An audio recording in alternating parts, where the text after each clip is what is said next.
He was just the janitor, invisible to most, silent in the hallways, pushing his mop as children laughed and teachers walked by without so much as a glance.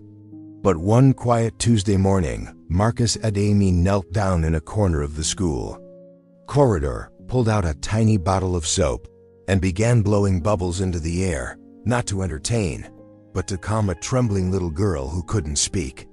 What he didn't know was that someone was watching. Someone powerful. Someone whose next decision would rewrite his entire life story. Asterisk. Marcus Adami arrived at St. Bridget's Academy before the sun had fully risen, as he always did. His footsteps echoed in the empty corridors, mop bucket trailing behind him like a loyal companion.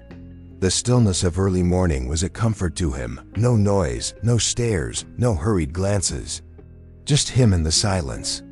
For nearly 12 years, Marcus had cleaned these same floors, mopped the same scuff marks, replaced the same light bulbs, and unclogged the same toilets without complaint. To most people in the building, he was a fixture, not a man. Background. The kind of person people saw every day but never really looked at. He didn't mind, or at least that's what he told himself. At 49, Marcus was broad-shouldered, with tired eyes and thick hands hardened by a lifetime of manual work. He didn't speak much. His accent, thick with the rhythms of his Nigerian upbringing, had once drawn smirks and confused stares. So over the years, he chose quiet over small talk. His world was simple: keep the school clean, do his job well, and return home to his modest apartment above the local grocer, where silence was his only companion. But that Tuesday, something shifted. It was mid-morning when the first-year classrooms let out for a short break. Children poured into the hallways like a sudden flood, laughing, shouting, running in packs. Among the chaos, a small figure stood still, frozen. A little girl in a pale blue sweater, her hands clenched tightly at her sides, eyes wide and panicked. Clara Beaumont. She had been enrolled only 2 weeks ago and already had a reputation among the staff as difficult. She didn't speak. She didn't make eye contact. Sudden sounds or crowded spaces seemed to shut her down completely. Some teachers whispered about her in the break room, how odd she was, how impossible she could be. But Marcus had noticed her. Not just as a janitor passing by, but truly seen her, how she flinched when the school bell rang, how her eyes followed reflections of light on the walls, how she always chose the same corner to sit during lunch. Now she was trembling. Her breathing was shallow and quick, and her small frame shook as the hallway filled with noisy chatter. A group of kids bumped into her shoulder, not even realizing it, and she dropped to the ground in a squat, covering her ears tightly. She didn't cry. She didn't scream. She simply froze, as if her body had shut down to survive. Marcus saw her from the end of the hallway. Instinct took over. He moved slowly, carefully, lowering his mop and wiping his hands on his uniform before approaching. He knew not to speak loudly. He knew that touch, even well-meaning, could cause more harm than good. So instead, he knelt a few feet away from her, digging into the side pocket of his uniform jacket where, months ago, he had kept something he'd forgotten was still there: a tiny bottle of bubble solution, left over from a summer janitorial shift at a kindergarten event. He uncapped it, dipped the plastic wand, and gently blew. The first stream of bubbles floated into the air like drifting stars. The hallway noise faded into the background for Marcus. All that mattered now was the girl and the shimmering orbs gently falling around her. He blew again, softer this time, and one of the bubbles landed on her knee before popping silently. Clara looked up. Her eyes, previously vacant and panicked, followed the next group of bubbles as they floated above her. She blinked. Her hands slowly lowered from her ears, and her breathing steadied. She didn't smile, not yet, but the terror in her gaze was gone, replaced by something quiet, something like curiosity. One bubble hovered in front of her face, and for a moment, she reached out as if to touch it. And that's when Marcus heard the sharp click of high heels behind him. He turned slightly and froze. Standing at the end of the corridor was a tall woman in an ivory coat, hair pulled back in a tight chignon, sunglasses in one hand. Her eyes locked not on the girl, but on him. Eleanor Kingswell Beaumont. He recognized her instantly. Everyone at the school did. The Billionaire pharmaceutical heiress. Her name was printed on every fundraising plaque in the building. Her donation had paid for the school's new computer lab. Rumors swirled that her daughter's enrollment had come with certain ... conditions. One being absolute discretion. Another being minimal contact. And now, there she stood, watching the school janitor kneeling in front of her nonverbal daughter, blowing soap bubbles. Marcus stood slowly, brushing off his knees. "Ma'am," he said quietly, unsure of what else to offer. He waited for the scolding, the suspicion, or worse, the demand that he be removed from the school entirely. But Eleanor didn't speak right away. Instead, she walked past him, slow, deliberate, and knelt beside her daughter. Clara turned slightly, her gaze flitting from the bubbles to her mother's face. Then something miraculous happened. Clara placed her tiny hand on her mother's sleeve. Just rested it there, gently, willingly, a touch. Eleanor's lips parted and her eyes filled with tears. "She hasn't touched me like that in weeks," she whispered, more to herself than anyone else. Marcus remained silent. For a long moment, the three of them sat there in the corridor, bubbles drifting in the air, the chaos of the school day moving past them unnoticed. And then, Eleanor turned to Marcus. "Thank you," she said, her voice trembling. "What you did. No therapist, no specialist has been able to reach her like that. You just ... knew." He shook his head. "I've seen her. That's all." Eleanor studied him, truly looked at him for the first time, not as a uniform, not as background noise, but as a man. "I think we need to talk," she said softly. "After school." Marcus nodded once, not fully understanding what she meant. He picked up his mop and quietly returned to work, heart thudding in his chest. He didn't know it yet, but in less than 24 hours, his life would be changed forever. Marcus couldn't focus for the rest of the afternoon. The halls that once offered him peaceful silence now buzzed in his ears like a question left hanging. He had cleaned the teacher's lounge twice, even though it barely needed it, just to give his hands something to do. But his mind kept returning to Clara, to the way she had stared at the floating bubbles with something like wonder, to how she had just briefly touched her mother's sleeve, and most of all, to the woman watching it all from the end of the hallway, Eleanor Kingswell Beaumont. The name alone carried weight.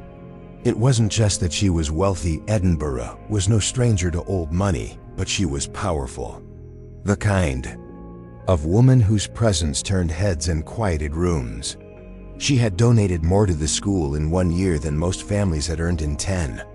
And now she had seen him, a janitor, a nobody, kneeling in front of her daughter, blowing bubbles like a fool. His shift ended at 4:30 sharp. As usual, he returned the cleaning cart to the supply closet, changed out of his uniform jacket, and slung on his old coat with the fraying sleeves. He thought maybe she'd forgotten. Maybe it had been a moment of emotion and nothing more.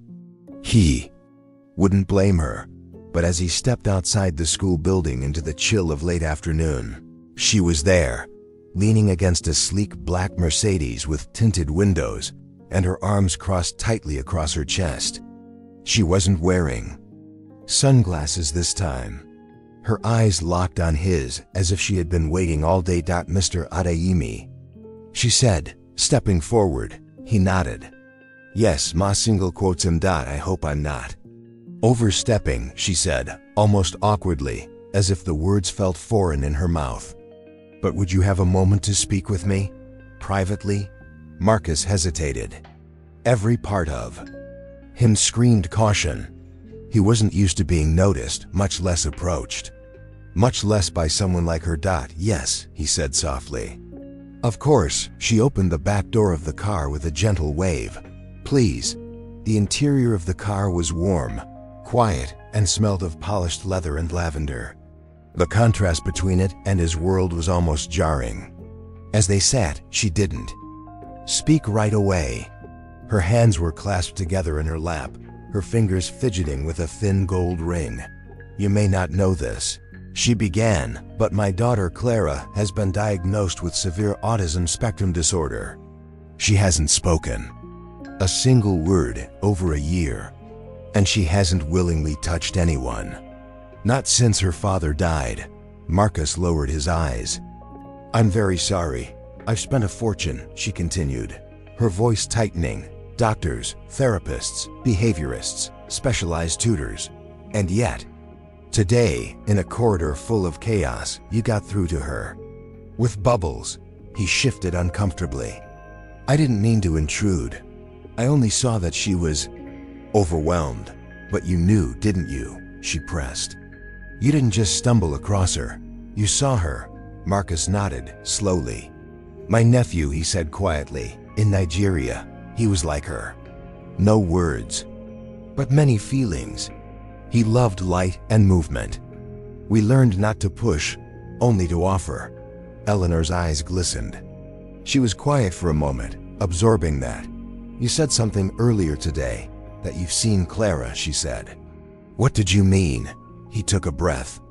"I clean this school every day. I see the children others don't pay attention to. I see how she never walks in the middle of the hallway. How she waits for the shadow of the tree through the window before she moves. How she counts the tiles with her toes. She's not invisible to me." Eleanor turned to face him fully now, her voice a little hoarse. "That is more than any expert has told me in months." Silence fell between them again. This time it wasn't awkward, but something like reverence. Two people from different worlds, connected by a little girl who couldn't speak. Then she reached into her handbag and pulled out a small card, sleek, embossed, with nothing but her name and a number. "I'm starting a foundation," she said. "A center for children like Clara. A place that focuses not just on diagnosis, but dignity.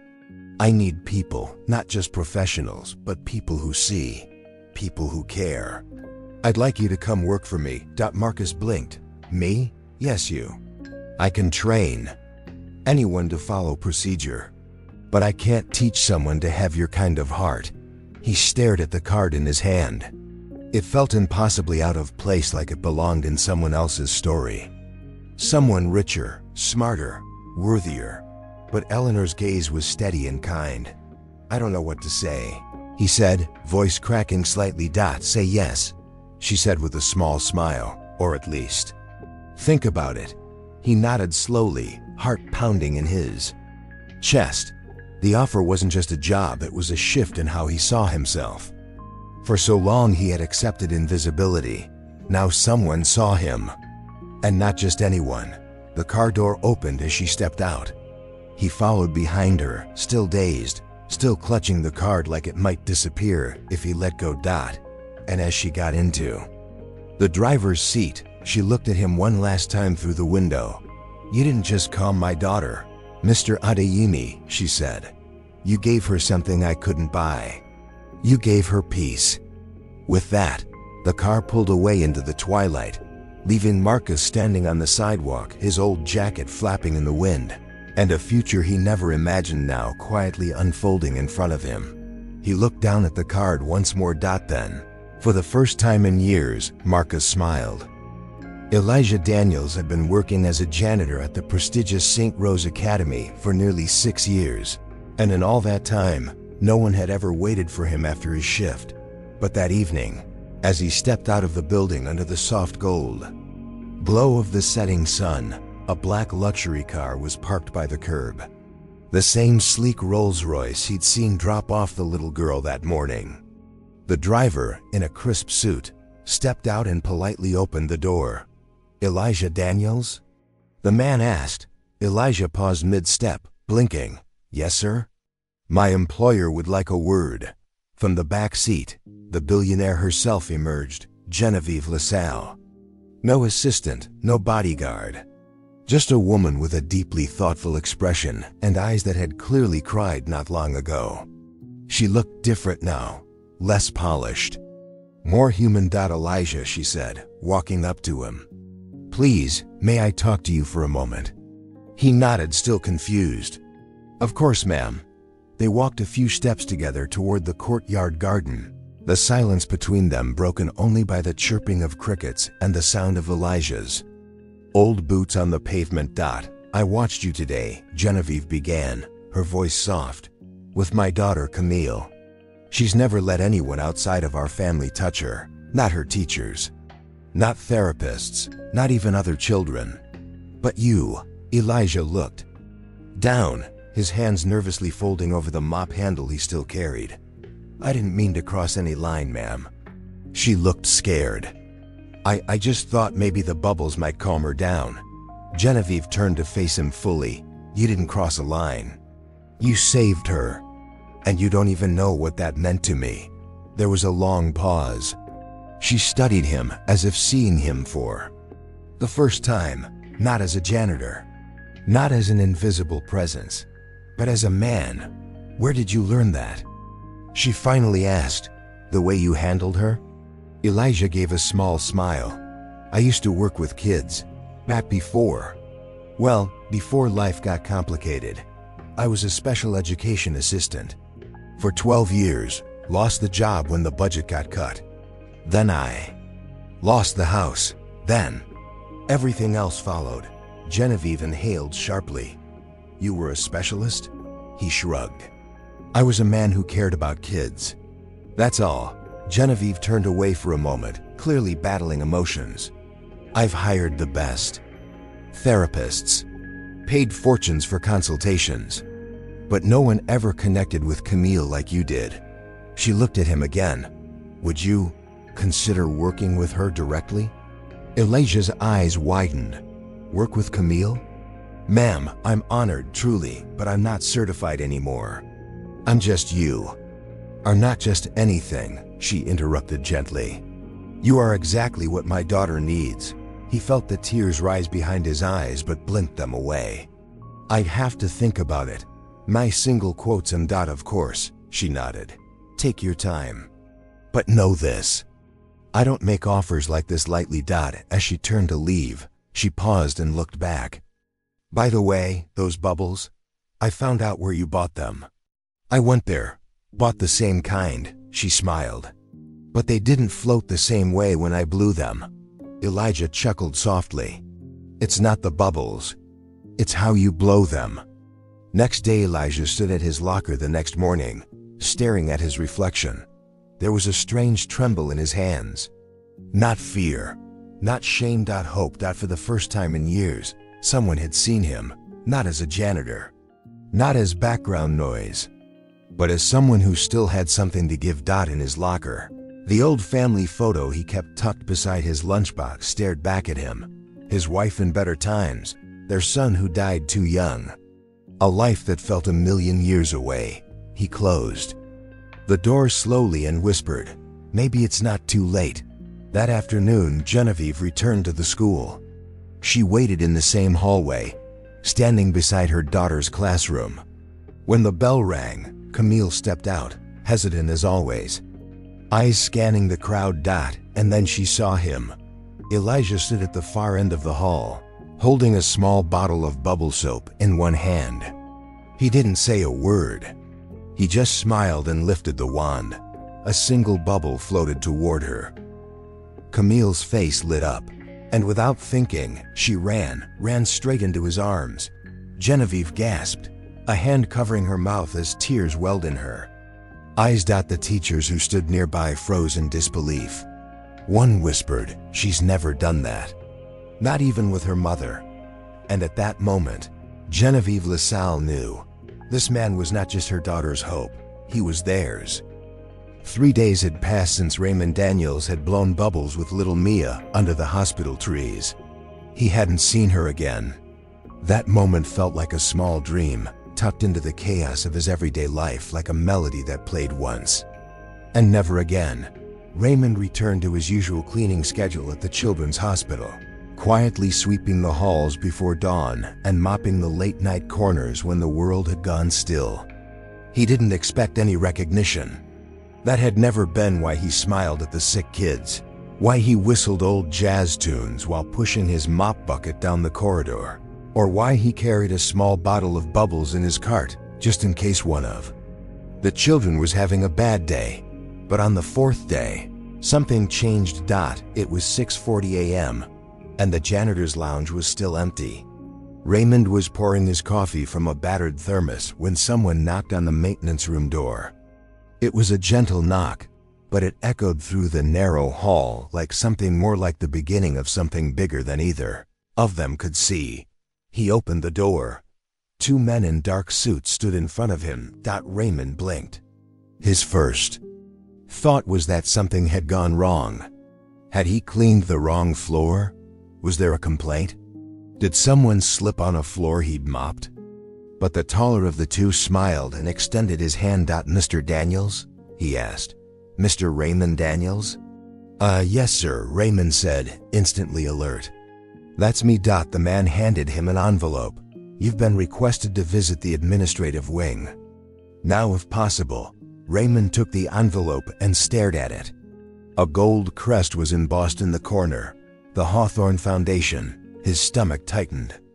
That name, it was whispered in the halls of the hospital like something sacred. The Hawthorne family funded nearly half the children's wing. They weren't just rich. They were untouchable. "Is this about ... Raymond started, but the man in the suit didn't answer. He simply gestured down the hallway. Raymond walked to the administrative offices, his boots heavy on the polished tile. He hadn't been in this part of the hospital since orientation years ago. The hallway smelled like fresh flowers and expensive cologne, so different from the bleach and pine scent of his usual territory. When he stepped into the waiting room, he almost turned back. The secretary behind the desk wore pearls and a navy blue dress, and her eyes swept over him like she was unsure whether to call security or ask if he was lost. But before she could speak, a familiar voice called out, "Mr. Daniels, please, come." It was her. The woman from the garden, the well-dressed lady who had cried while watching her daughter pop bubbles. She was sitting behind a vast glass desk, her auburn hair pinned into a soft bun. Her tailored beige suit looked like it cost more than Raymond's monthly rent. But her smile was warm and her eyes were kind. "I'm sorry to bring you here like this," she said. "I didn't want to cause alarm." Raymond stepped into the office slowly. "Ma single quotes and ... Forgive me, but ... is something wrong?" The woman stood and came around the desk. "My name is Eleanor Hawthorne," she said softly, offering her hand. "I'm Mia's mother." Raymond's heart skipped. "Yes, ma'am," he said. "I remember. Your daughter, she's a light." Eleanor smiled, her eyes misting. "She hasn't stopped talking about you, Mr. Daniels," she said. "Every day since the garden, she asks if you'll be there again with the bubbles. She's calmer, more grounded." And her therapists say something changed after that moment. Raymond rubbed the back of his neck. "I didn't do much. I just ... blew some bubbles." "No," Eleanor said. "You saw her. You understood her. You didn't look at her like she was broken. And that means more to me than I can explain." She walked back behind her desk and opened a drawer. From it, she pulled out a small leather folder. "We've looked into your background," she continued gently. "You're overqualified. You have a degree in child development, top of your class. You had a scholarship to teach, but you dropped out after your wife passed and started working wherever you could." Raymond stiffened. He hadn't spoken of Diane in years, not since the accident, not since everything fell apart. "I didn't think that part of my life mattered anymore," he said, barely above a whisper. "But it does," Eleanor said. "And I believe in second chapters."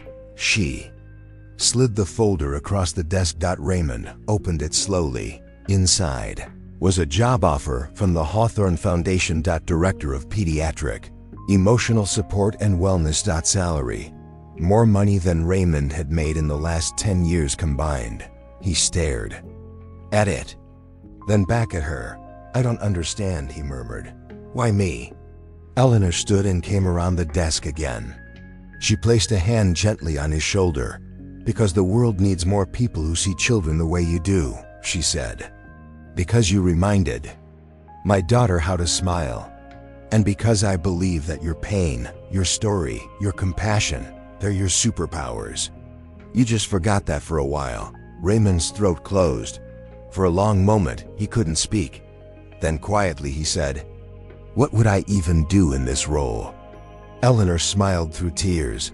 "Exactly what you did with Mia," she whispered. "But now, for hundreds of children."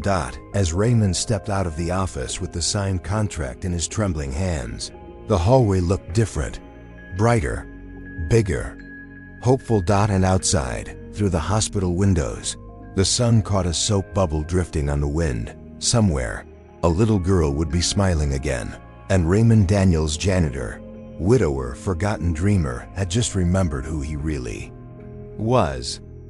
The luxurious black sedan hummed quietly as it drove away from the towering glass headquarters, but Elijah Mbay didn't look back.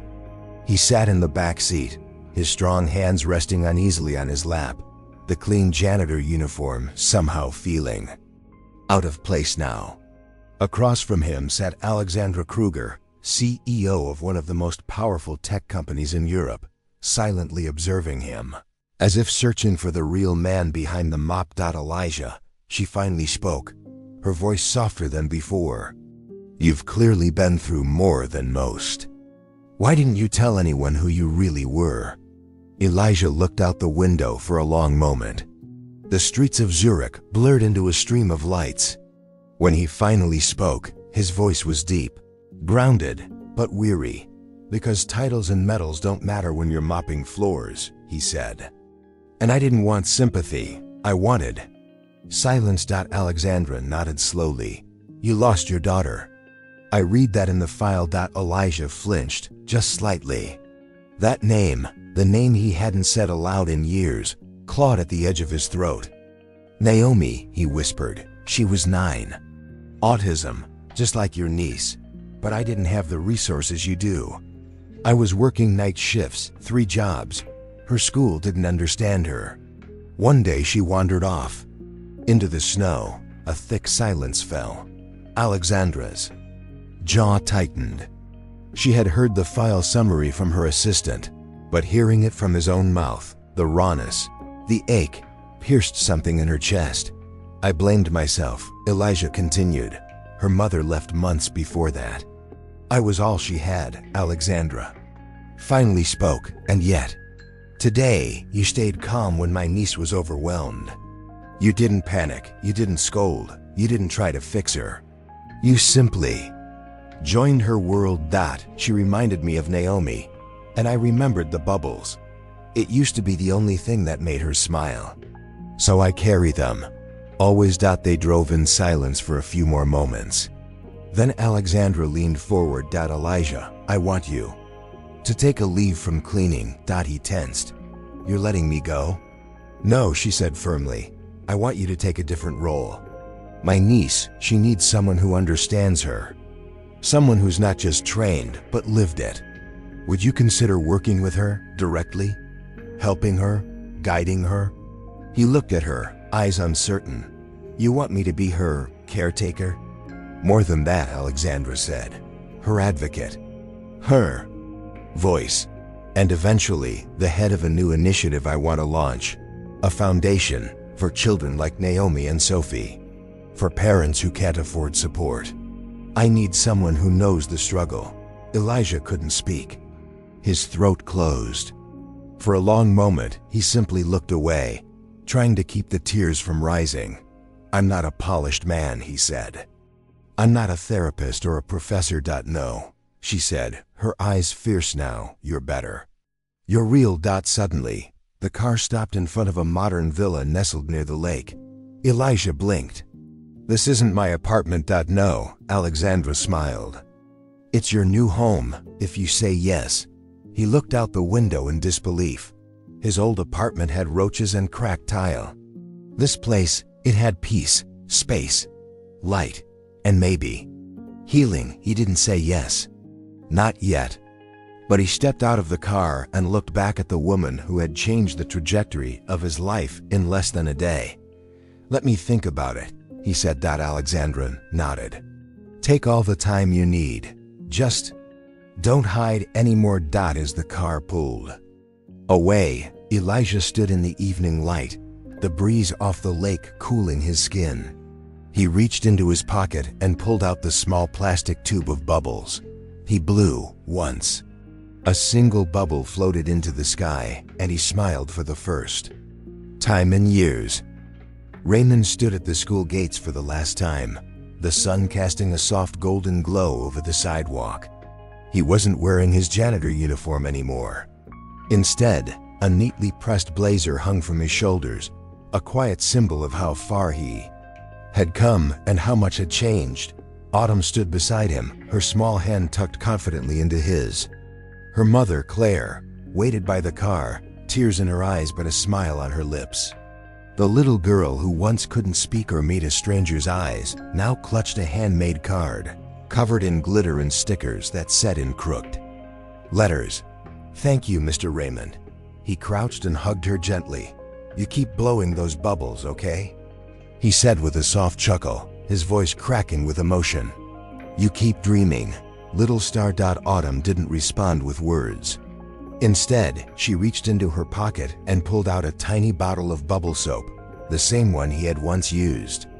To calm her in the hallway, she gave it to him silently. A gift, a memory, a goodbye. As he stood up, he saw Thomas Ashford, the billionaire, approaching from across the lot, wearing casual clothes and a look of purpose. "Raymond," he called out. "Ready?" Raymond gave one last look at the school that had defined him for years, not just as a place of work, but a place of purpose. Then he nodded. "Let's do this." The drive to Central Paris was quiet but warm. Thomas explained the plans again, though Raymond had heard them before. He was still in disbelief. "You'll be the director of operations at the new foundation," Thomas said, eyes on the road. "We're calling it the Autumn Light Center, a school and care program for children with special needs. But more than that, it'll be a place where kindness is policy, not charity." Raymond looked out the window, the weight of his new title pressing on him not as a burden, but as a gift he never imagined he'd carry. He remembered mopping floors with aching knees, hiding his own grief after losing his wife. He remembered the laughter that died in his home after she passed, and the loneliness that echoed through his tiny apartment. He remembered the day Autumn had curled up under the table, and how her silence matched his own. And he remembered how something shifted when she smiled. That smile had changed everything. 2 months later, the Autumn Light Center opened its doors. Building was bright, filled with open space and gentle colors. There were rooms for therapy, art, music, sensory play, and yes, a quiet corner stocked with bubble kits. Raymond stood at the entrance on opening day, wearing his badge, watching as parents brought their children through the doors, hope on their faces. Autumn and Claire were the first guests. She ran into the room like it was home. Thomas was there too, standing beside a new bronze plaque that read, "In honor of Raymond Ellis, who taught us that gentle hearts can move mountains." Raymond stood frozen for a moment, blinking away tears. He had never wanted fame. He had never chased recognition. All he had ever wanted was to matter to someone, and now he mattered to many. The days turned into weeks, and the foundation grew. Raymond, once just a quiet janitor, found his voice. He advocated for children, met with educators, designed programs rooted in love and empathy. He walked the halls not with a mop but with a mission. People respected him, not because of his title, but because they saw what he carried in his heart. One afternoon, a journalist visited to write a story on the center. She asked him, "What made you stay so long as a janitor when you had so much potential?" Raymond smiled. "Because sometimes," he said, "you have to sit in the shadows to see the light." Autumn showed me that, on the one-year anniversary of the center. Autumn gave a speech. Yes, a speech. She stood on a small wooden platform, microphone trembling in her hand, but her voice clear and bright. "Thank you, Mr. Raymond," she said. "You made the world quiet enough so I could hear my own voice." Raymond wept openly. Everyone in the room did that, and so a janitor became a founder. A little girl found her words, and a billionaire discovered the power of unnoticed kindness. The world didn't change overnight, but in that one place, on a quiet street in Paris, something beautiful bloomed because one man chose to blow bubbles. Instead of walking away,